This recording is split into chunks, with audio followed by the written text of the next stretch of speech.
We are going to be moving into our first presentation of the day.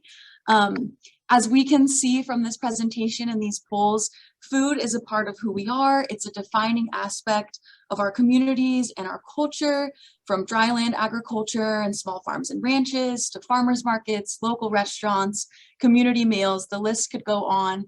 These things are central to our Palouse identity. Local food production is crucial for food system success and resilience, and the ongoing effects of the COVID-19 pandemic have really reaffirmed the importance of strong local and regional food systems. But this, of course, is not a new concept on the Palouse. Individuals, organizations, businesses, and institutions have been working for decades to better understand the challenges and opportunities for increasing local food production. So in this section, Colette's going to paint us a picture of what some historic and current food production on the Palouse looks like, and share some assessments, projects, and other work that has been done over the past 40 years or so. And I think this background will be really helpful for us all as we start thinking more deeply about what scaling up local food production might look like for us. Thank you, Mackenzie.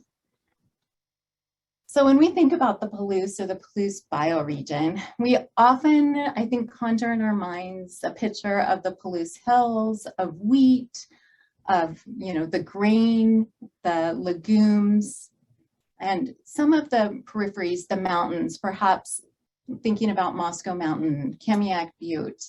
We think about maybe how the Palouse is banded on one side by the Snake and Clearwater rivers, and how we're up on a bench, we're a prairie ecosystem.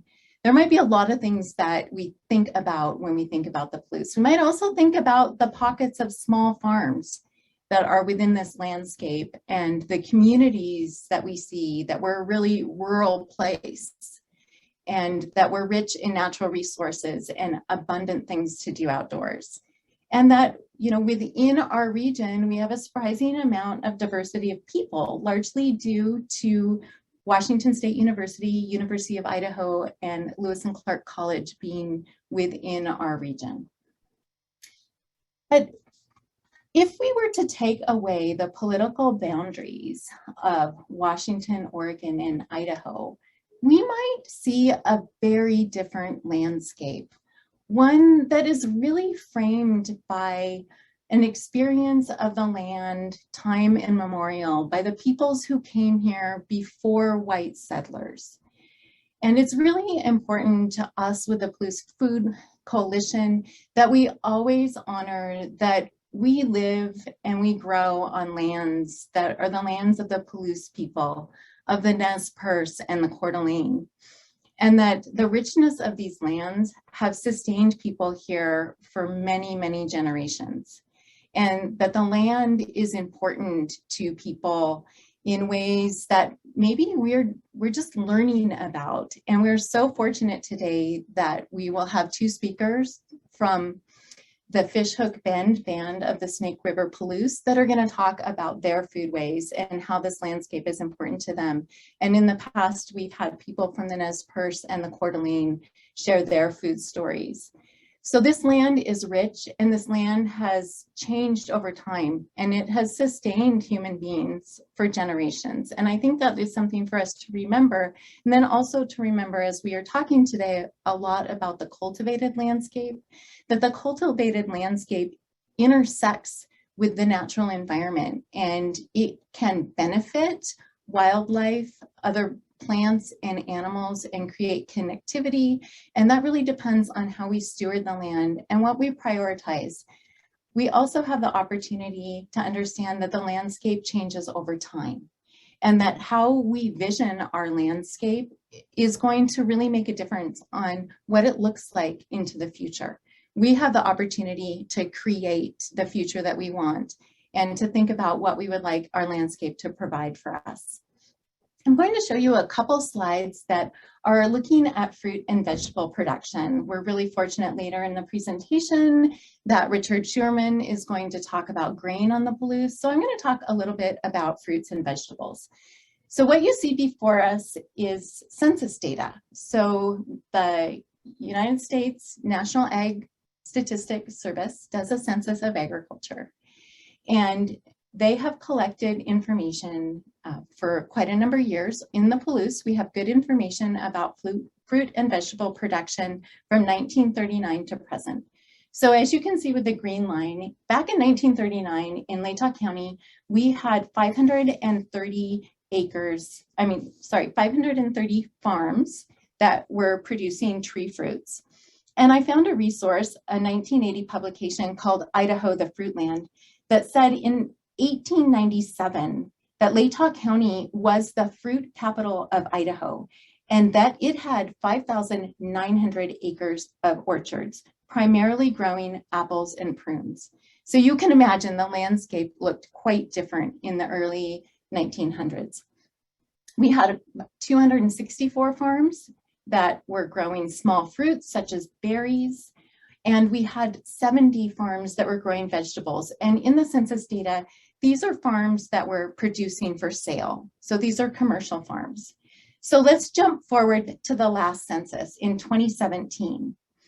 In 2017, we had 18 farms producing vegetables in Latah County, 15 farms producing tree fruits, and 13 farms producing small fruits. So quite a change over time.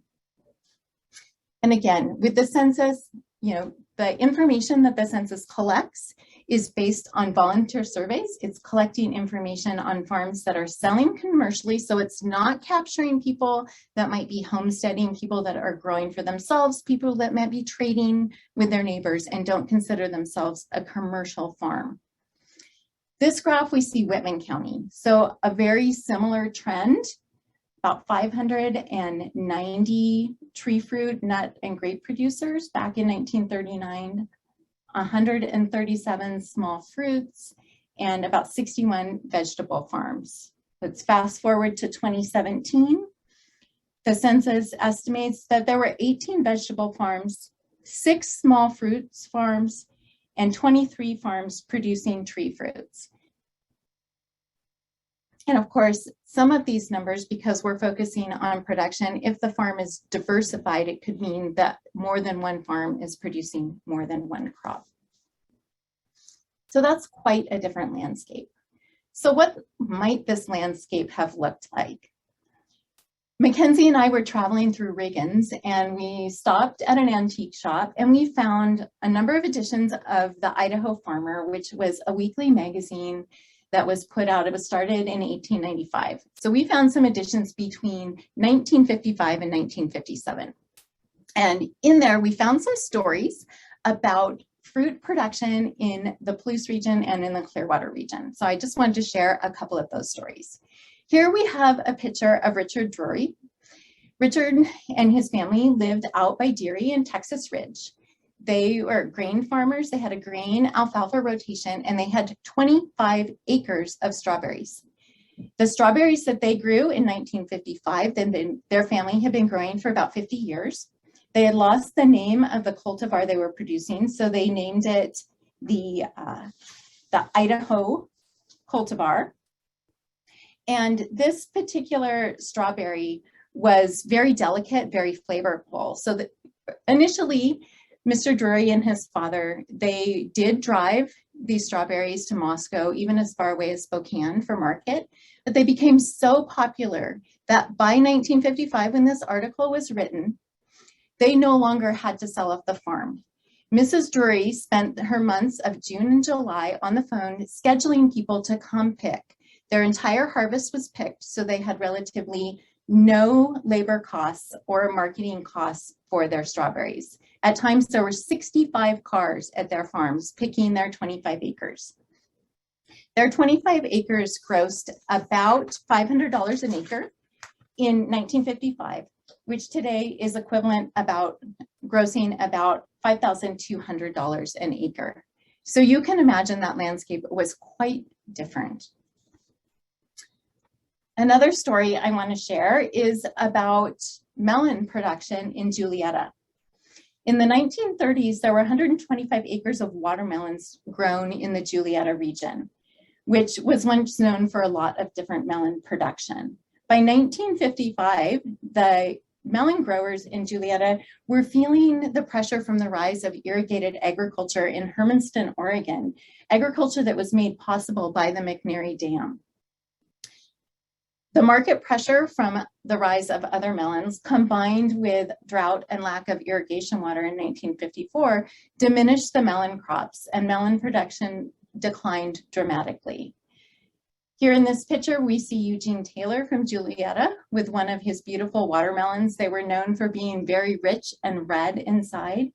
And then we also see Mrs. Kress, and Mrs. Kress and her husband farmed down in the Clearwater, and they were able to actually continue watermelon production for a bit longer because they had irrigation water from the Clearwater River.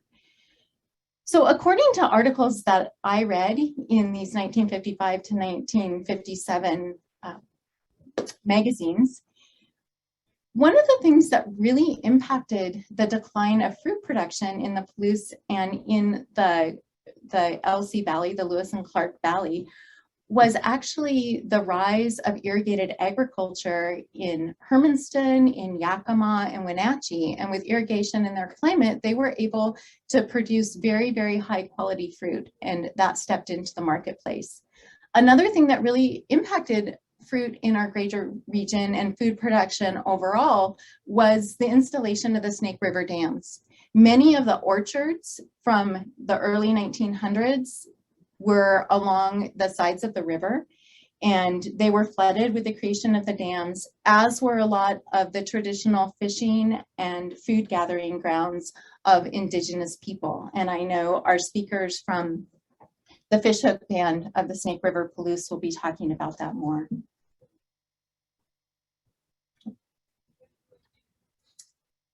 So moving a little bit forward, in the 1970s, the Moscow Food Co-op and the Moscow Farmers Market were established. The Food Co-op actually established the Farmers Market and transferred over to the city for management.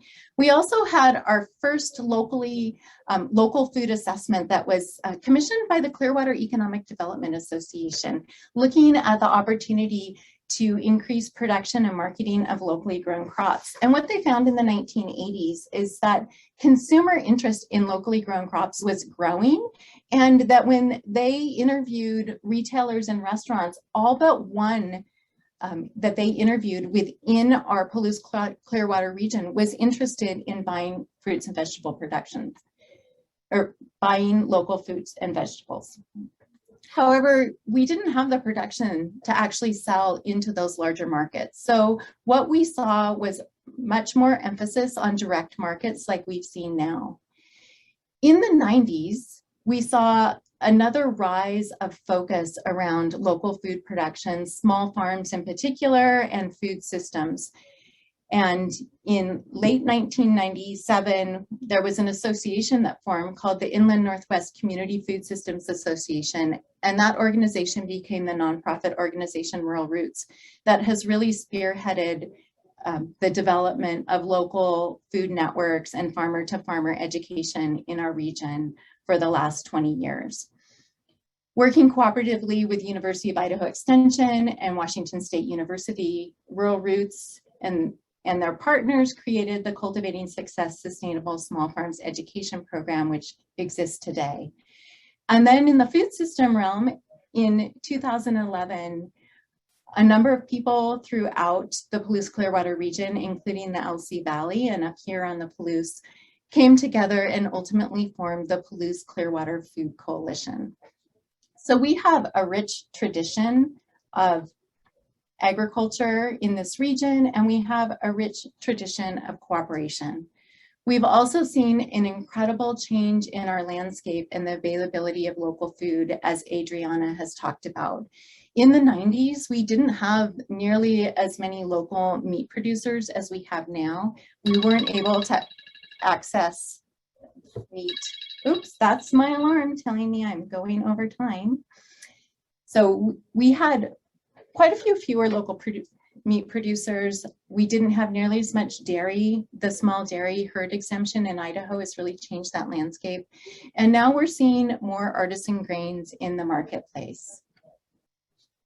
We've also seen some changes in the last year with the rise of new farmers markets. We have new infrastructure in terms of commercial kitchens all around the region. Here's a picture of the Laytalk Community Kitchen at the fairgrounds. We also have the Peterson Guest House. Many of our food banks, food access programs have also put in commercial kitchens, and we have several farm stores. And there's been a lot of collaboration that has made all of these things possible. So we have infrastructure that we didn't have in the past. And here we are today talking about scaling up local food production on the Palouse, and how can we do that sustainably? And I think that that's one of the questions that has led to our focus on the Palouse today, knowing that we are part of a regional food system. But in some ways, the Palouse is very unique. Our landscape is unique, our history is unique, and our water availability is unique. And as part of the work that we've been doing in the region, the University of Idaho has recently received funding from the USDA to do several more recent assessments of the possibility for scaling up local food production in the Palouse, the viability of livestock agriculture, and looking at how we could scale up fruit and vegetable production, and what would be the most sustainable production systems that we could create. So interspersed with the presentations that we have today from other organizations working in these areas of supporting local food and agriculture, such as the Palouse Conservation District, the Palouse Land Trust, Community Action Center, we're also going to have some presentations that are going to share the results of some of the research that we've been doing, looking at how can we sustainably produce food here in the Palouse landscape.